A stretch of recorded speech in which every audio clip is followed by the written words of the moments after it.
Hi everyone, and welcome to this very special South Asian Heritage Month event for our focus on Maldives Day. And we're going to be talking about the Maldives and also about climate change. And I'm delighted to be welcomed by Vibs who is the founder of South Asians for Sustainability. So Vibs, can you tell me a little bit about how you came to found South Asians for Sustainability, what it is, and a little bit about what we're going to cover over the next hour? Absolutely. Thanks, Benita, for having me. It's a topic that's really close to my heart, so I'm really glad that we can discuss more about climate change. South Asians for Sustainability was founded during COVID, around the same time actually that we had the first year of South Asian Heritage Month. And it came about being a South Asian woman myself working in this space. For far too long, I felt like, and I knew I was one of very few South Asians working in this space, and wanted to kind of create a community where other professionals can network and speak, mentoring, but also talking about climate change and sustainable practice from a cultural South Asian related space. There wasn't much out there at all when I first started, and I'm really happy that we've built a really strong community now, and working with so many amazing people and collaborating on different topics.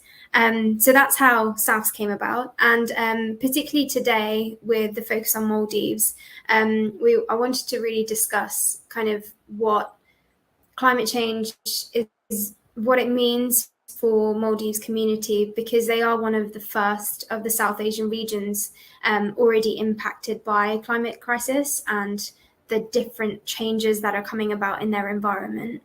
So really excited to get stuck in today and chat more about it. Yeah, it's really great to have you. And just for people watching who maybe haven't thought much about Maldives other than it being a kind of holiday destination, so it's a little group of islands, isn't it, which is in the Indian Ocean, south of the continent of Asia. Mm-hmm. What makes it so susceptible to climate change? Why is this topic so particularly important for the Maldives? So overall, the Maldives have around 1,200 islands, of which most aren't actually populated with humans. Not a lot of people live on these islands. But across the board, they're only about approximately 7 feet above sea level. And even at its highest point, it's lower than every nation in the entire world.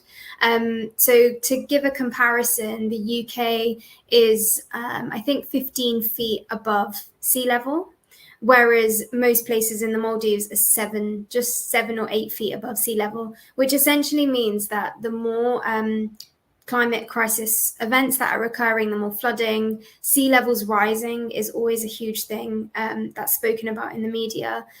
Those lands and those islands are essentially becoming smaller and smaller and smaller as they are essentially going under the sea. And that's what makes them most susceptible to climate change impacts.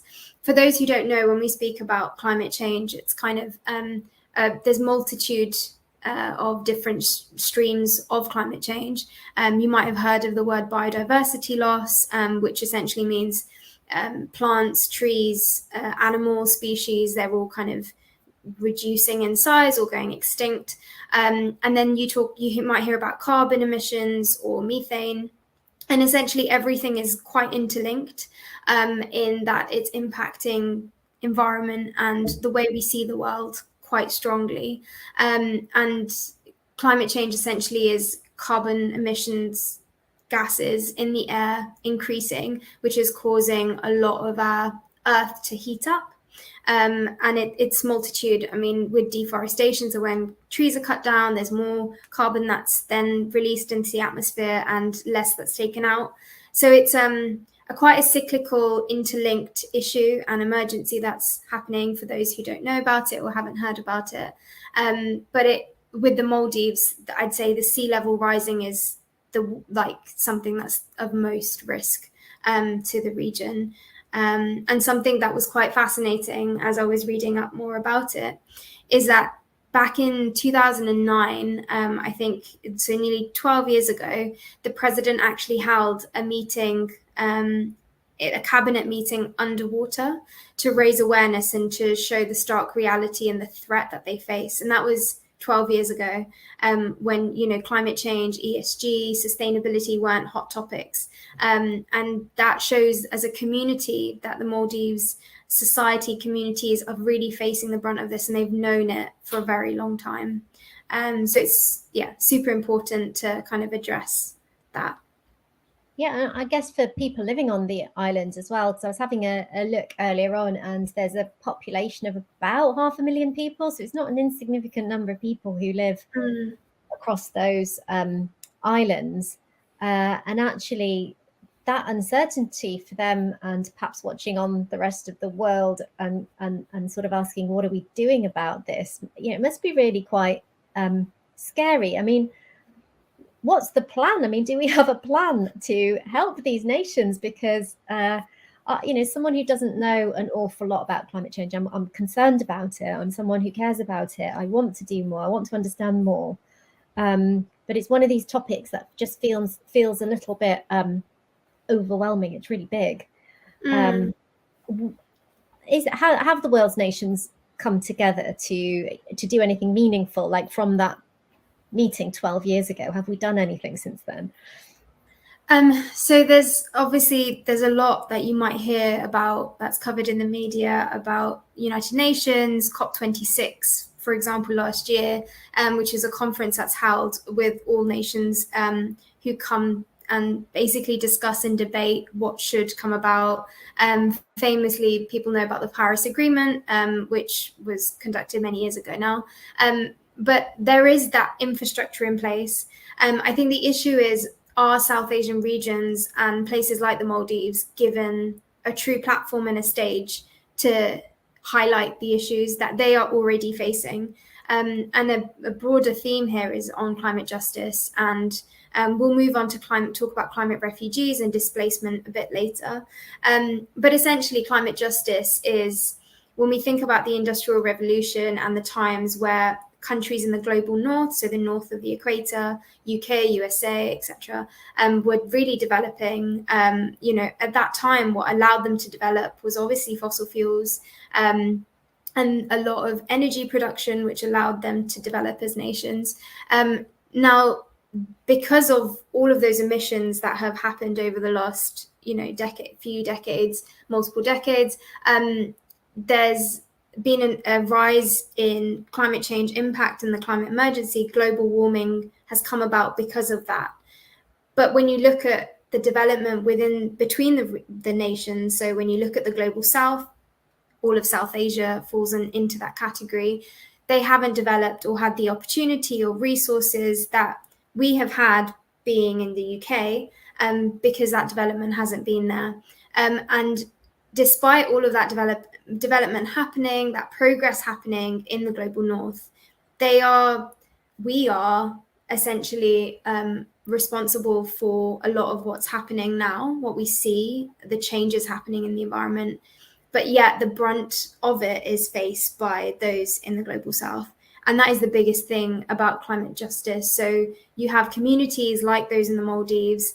When you look at their individual carbon footprints as nations, much, much smaller. You can't even compare.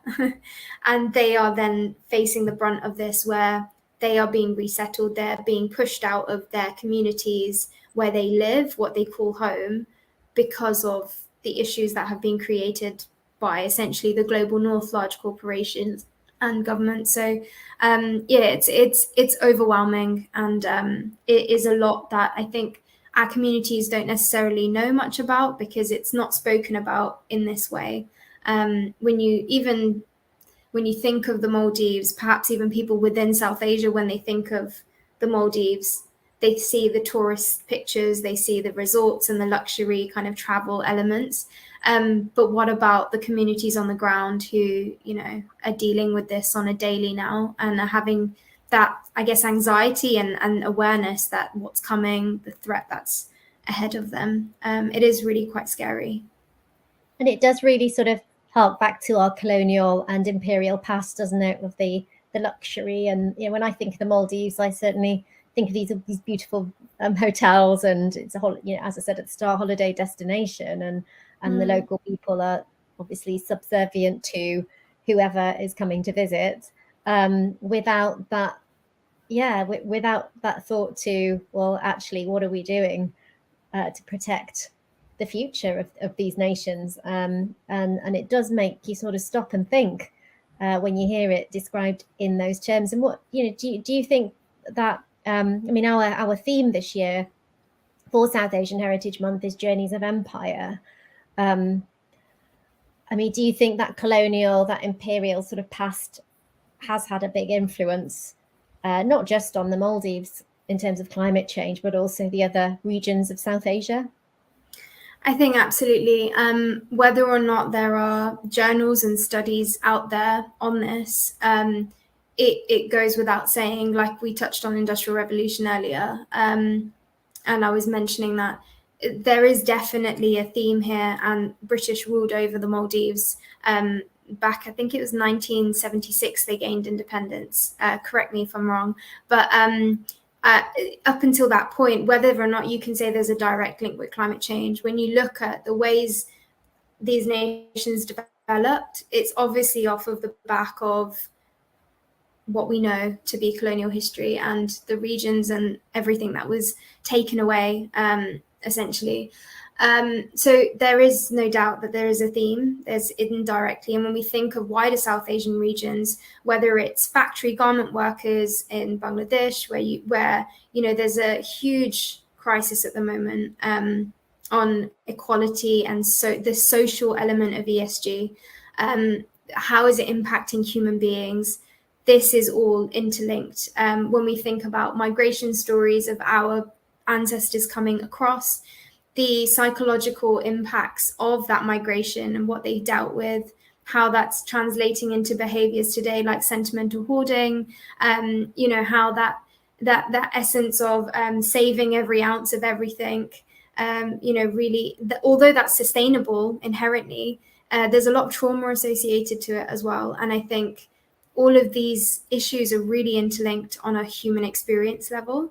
And it all goes back to this year's theme, for sure. That goes without saying. It's interesting you say that, because growing up in my household, where my dad had come from extreme poverty, and he just couldn't bear us throwing anything away. And it just what you said there about, particularly when it came to food, you have to eat every last scrap of what you've been dished out. And even sort of now today, throwing food away feels really wrong to me, and just struck a chord with what you said. And speaking about refugees, the kind of term climate refugee is something that I've come across over the last few years, but perhaps people aren't hugely aware of that as a concept. Can you talk about climate refugees? And there's a big issue at the moment in Bangladesh, isn't there? It'd be great if you could say a few words about that. Yeah, absolutely. So this ties in heavily with climate justice that we've touched on already, but essentially climate refugees or climate resettlements or environmental displacement, they're all interchanged in how the terms are used. But essentially it means communities are pushed out of their regions and forced to migrate because of local environmental restructuring, because of climate disasters like tsunamis, flooding, everything that we're seeing happening at the moment. And it's the disturbances within that region, and it's acted as catalyst for millions of people to have to move from their homes. They have no choice. They're left with nothing because of natural disasters that happened. There's a few stats that I wanted to share from the Internal Displacement Monitoring Centre, and they essentially have, over the last decade, been closely watching the shifts in where people are migrating to as a result of climate change and climate-driven migration overall. So on average, so far to date, this article came out quite recently this year, that it's estimated, although they don't know the exact, 26.5 million people globally have been displaced because of climate change and climate displacement. They've been resettled. So things like floods, windstorms, earthquakes, tsunamis have already caused that.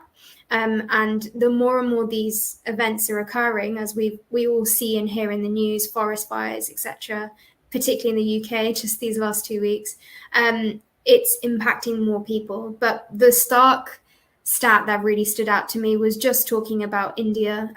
Already 1.5 million people have been displaced because of climate disasters, and by 2050, so within the next 30 years, it's expected at least 5 million will also continue to be displaced, and that's just an approximate.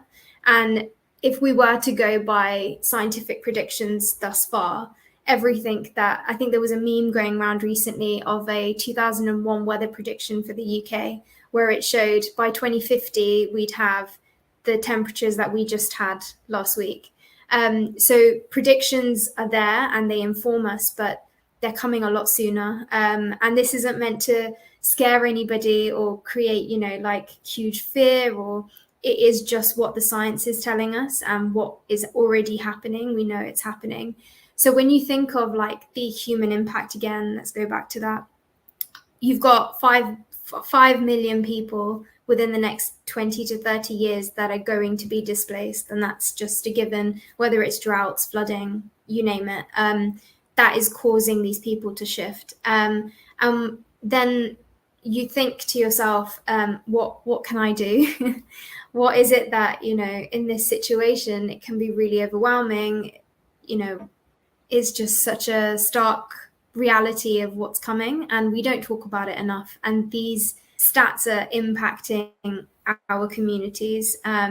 So yeah, I think it's important to raise that. I mean, yeah, those statistics are just completely staggering, and it is alarming. I mean, when hearing you speak like that, I think it's hard not to be alarmed, and it reminds me of the movie Don't Look Up, when people are screaming about this and saying this is really serious, but not being listened to. And I think the sort of politicization of climate change, a bit like public health, and that's been really damaging, because once it becomes political, everything becomes really polarized, and then you can't have a sensible conversation about anything. And I think that's been hugely damaging. And it's easy to sort of get a little bit nihilistic about all of this, but there are things we can do, and there are things nations can do. As you say, for an individual, it is quite overwhelming, and you think, well, what's little old me going to just be able to do in the face of kind of biblical type forecasts of plagues and droughts and floods? But there isn't there? There's things we can all do. So what, from a practical point of view, can the people watching who are now, feeling slightly alarmed by what's going on, what would be your sort of top tips? Top tips is an interesting phrase because I feel I'm still learning myself. And although I work in the industry, it really comes down to what works for every individual person. And I feel when particularly South Asian communities hear about climate change, or they, see weather changes or, disasters happening, it can kind of feel separate from our traditions, from how we've been raised. But already in this conversation, we've raised, between just the two of us, how our families have inherently got sustainable traits within them. And not wasting food is just one example. A lot of South Asian diet is vegetarian based, it's plant based. So that's something, these little things that already are a part of our culture just go amiss. And it's not really always about changing and making a huge drastic difference to what you're already doing. It's just being a bit more conscious about thought and what you choose to do. So top tips, I would say, were whatever makes sense to each individual person. So whether that's looking at the way you how you get around, your transport, whether it's food, dietary, whether it's where you shop from, if you want to reduce the amount of clothes you're buying, particularly South Asian kind of wear. There's loads of startups now that are starting within the UK where you can buy secondhand South Asian clothing. I know Circular Threads are doing amazing work at the minute. There's so many elements, but I think one thing I always stress, it's about meeting everybody where they're at and not feel in that overwhelming feeling. It's not about, I need to do everything right now, reduce all my plastics, I need to change, I need to change to an electric car. It's can be done in small stages at a time, and whatever is affordable and make sense to each individual. And that's not me just trying to generically umbrella this whole thing, because it is just, I found it works best for different people. And often climate activists are seen as disturbance and, they're creating havoc and inconvenience. But actually, I think if it was just thought about a bit more realistically, in terms of, we're just like, as activists, just trying to meet you where you're at. It's not about changing your entire lifestyle. I think that's a great place to start. Absolutely. And look, I'm a respiratory doctor, and I've kind of learned a lot over the last few years about the massive carbon footprint of the NHS, for example. And in respiratory, one of the biggest culprits is inhalers. So I don't know if you know, but one of the sort of squirty puffy inhalers has got the same carbon footprint as driving a car between 140 and 180 miles. And most people are quite shocked when they hear that. So we're starting to have conversations with patients about, well, you could have this device instead of this one, and this one will be much better for the environment.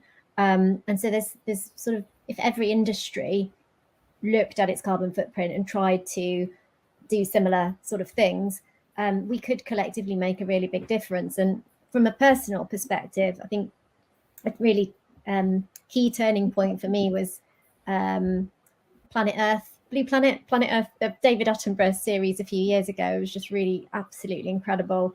And from the day I watched that, I just stopped doing some kind of brainless things like buying a bottle of water every day. Just, it's really simple. Like when you go and buy your lunch, you just pick up a bottle of water. You don't think about it. And I just got one of the refillable ones, and I just take it everywhere with me now if I'm on a train or and it you just fill it from a tap.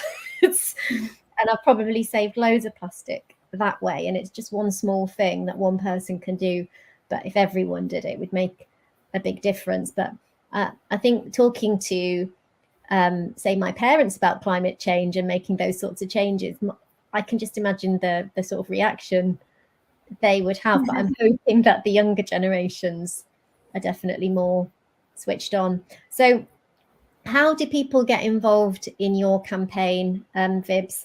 If they're interested in South Asians for Sustainability, how do they get in touch? What can they do? For sure. So South Asians for Sustainability is predominantly online. We have pages on social media, Instagram, Facebook, and also a website where we kind of highlight South Asian success stories within this industry, whether, professionally speaking, activism, community projects. And we also kind of streamline solutions for South Asian events and traditions. So you can find us anywhere online if you were to Google us. And yeah, I think to get involved, it's just starting with those small things. It's interesting you touched on the topic of speaking to parents or grandparents. I was quite surprised when I reached out to elder generations and spoke to them and just spoke about it. I spoke about climate change and from a real human perspective, and something that they can relate to. So I mentioned, my grandfather's from Punjab, so I brought up, where he grew up, talking about farming, talking about how soil's been impacted. And just in his own gardening now, like he would get organic fertilizer rather than, things with pesticides and I think it's really, when you break it down to something they can understand and relate to, or they've got soft spots for, no matter what the age, no matter what their background, it really makes a big difference, rather than just trying to dictate and say, do this or don't do this. So yeah, the more people who want to know more or learn more, please find us online. There's loads of information available. And one thing that I always like to say as well is that sustainability and climate change isn't just about the environment, it's about people. And, you know, when we think about why we are trying, as me as an individual, why do I work in this space? Why do I do what I do? It's so that our future generations have a place to live and can enjoy life and experience life the same way that we do. But also our communities right now in the global south who are facing the impact of it already. We have to bring about change right now for them so that what they are experiencing right now can improve and can become better. They are afforded and should be afforded the same that we have experienced. And it's not fair to say we, you know, in being in the situations we're in, we're really privileged to have the option to choose. And I think that's something that I always like to highlight. It's about the social impact as well as the environmental impact and how we bring about future progression and development in a way that makes sense for everybody. So yeah, I hope that this chat has been informative for others as well. And if you'd like to find out more, there's loads of resources available on our website and Instagram. Oh, thank you, Vibs. I've learned an awful lot, actually. I mean, I think that there's so many things that I've learned from you just in that 30-minute chat. And I love the idea of talking to the older generation in that language that they understand and making it relatable. That's a really good tip. And also the stuff around secondhand clothes, again, a bit of a foreign concept to maybe in some cultures, but it's the fact that you've got all of that on your website. People want to go and explore and get involved. That'd be brilliant. And I can just hear the passion when you talk. And so just finally, huge thank you for everything you're doing. I think it's the actions of individuals like yourself that can and will make a difference in the longer run. So thanks for educating me. Thanks for educating anyone who's watching who didn't know all of that. And hopefully you can come back next year and we can carry on this discussion. Thank you, Benita. It's been an absolute pleasure, and thank you for allowing this space as well to, you know, for this topic to be spoken about, because it's a lot more important than I think a lot of our communities are aware of. So thank you again. And yeah, it's been a pleasure. Brilliant. So I think that's all we've got time for today. So thank you for watching. If you want any more information about South Asian Heritage Month events, please go to our website, which is southasianheritage.org.uk. We're also on Twitter at SAHM_UK, Instagram at South Asian Heritage Month, and Facebook as well. And all events are recorded and stored on our YouTube channel, so you can always catch up at another time. Thanks very much and goodbye.